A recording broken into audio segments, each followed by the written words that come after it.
Straight away in MX2, it was the rundown into the first corner, and we were waiting to see what sort of mess was going to come out of it.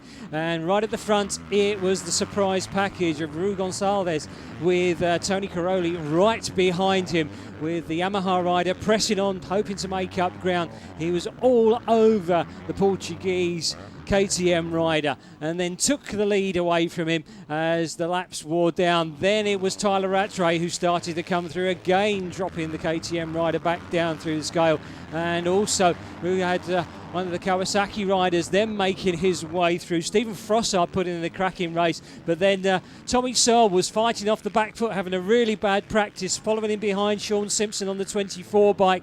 Simpson saw the red plate all of a sudden starting to go from his grasp, and fighting back with Frossard as well as the 183 Kawasaki just managed to get in his way there. But Caroli was out in front. He took the lead, and there was never any doubt that the Yamaha rider was going to come home celebrating in the first motor. In MX1 we had Dodika sitting there on the pole position, but into the first corner there was a huge melee, and right out of it came the surprise package Max Nagel, but then technical troubles made a distraught German give up on the first race. Paul Sell was pushing on as well and managed to get the better of Steve Boniface, the double GP winner from France.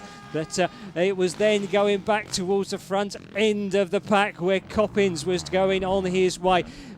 Dropping down Billy McKenzie, who was putting in a heroic effort, with Steve Ramon on the Suzuki getting past him as well, as McKenzie's troubles with the injured shoulder gave him more and more pain. He dropped back down through the order. But right out the front, Coppins was having some real fun and games with Philip Arts trying to make up ground, having a right fight out in a battle with the number 15 Martin Honda. But Coppins was on his way yet again, the confidence building in the monster Yamaha rider to take the first MX1 win.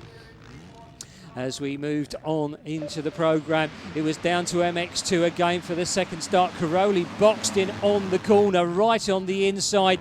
And again, we looked out the front of the KTM riders, but it was the surprise package of the number 47 Suzuki, which made its way back, the recovering rider, and then Caroli started to get back into gear again, just moving in through the field as the KTMs was beginning to fight with each other through there, as Searle goes through to take Gonçalves through into another position down in the order. But Caroli was working his way back up into the field, and we were looking then for Tyler Rattray, who was starting to run away with this race, as Caroli took Tommy Searle and dropped him back a position, but then Searle done himself absolutely no favours when the front end went away from the bike, dropped it down, and then riders came steaming past him, and he was then on the back foot. But Tyler Rattray cruising into victory, done the last half lap, literally waving to everybody because he knew that he had the overall win for MX2 here at Germany.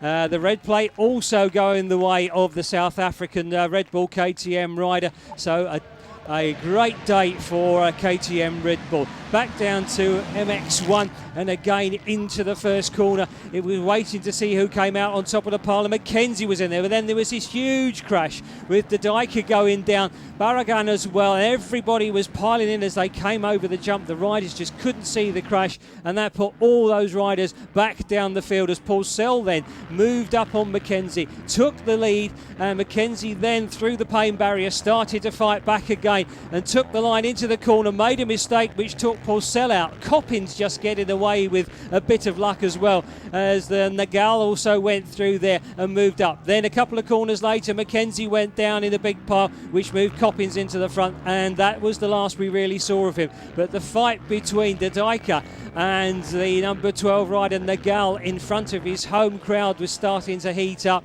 which went the way of Dodika, but Coppins again cruising for a double win. The man was back on form again and closing up at the top of the championship, which still being led by Philip Arts, but only by a few points as we got to the podium. And then we move on to the next race in Sweden.